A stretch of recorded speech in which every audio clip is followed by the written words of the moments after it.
Nostalgia is a huge part of what's driving a boom in this market right now. Look, and it's important just to go back. Pokemon first hit the scenes in 1996 as a Game Boy game for Nintendo's handheld console. Then, seeing the popularity, the trading cards came out. And initially, you can play a game with them and people trade them amongst friends. And they had this huge explosion of popularity. But that popularity did wane in sort of the 2000s. But then it was around 2016 when Pokemon Go came out. Remember the game where everyone walked around and tried and catch Pokemon?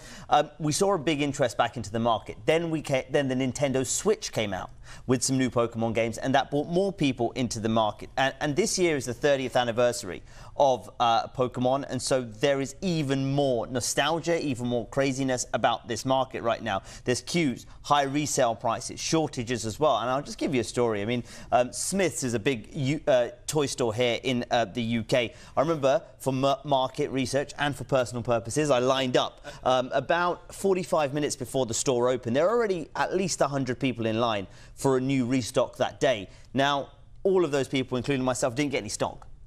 But the stuff was sold out. They probably got through about 50 people. But it shows you the kind of frenzy that's about right now. People are trying to get their product, but demand is so high.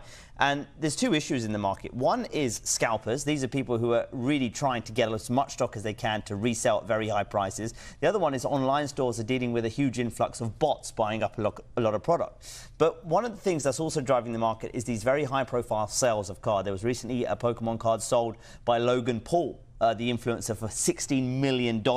And there are other cards. One card? One card. He bought it for $5 million, so that's a pretty good return. And there are other cards going for hundreds of thousands of products. And I spoke to one auctioneer who was saying a lot of this being driven by crypto bros. He described them as people who have made money off crypto now going in to these Pokemon cards and see them as a way of making more money. And they're talking about them on X as things similar to stock, saying, hey, this card's going higher, this card's going lower. And I think this is filtering through the other parts of the market. Regular people think they can buy boxes up and make money off this as well, when you're seeing stuff that's even still being printed being sold for double, triple the next day on sites like eBay, for example. Just to give you an idea of the price rises very quickly, between 2004 and 2020, Pokemon card prices rose 282%. That's according to collectors who track an index. Between 2020 to now, that rise has been 1,350%. It's outperformed some asset classes, and it shows you really how much craziness and frenzy there is in this market, with people thinking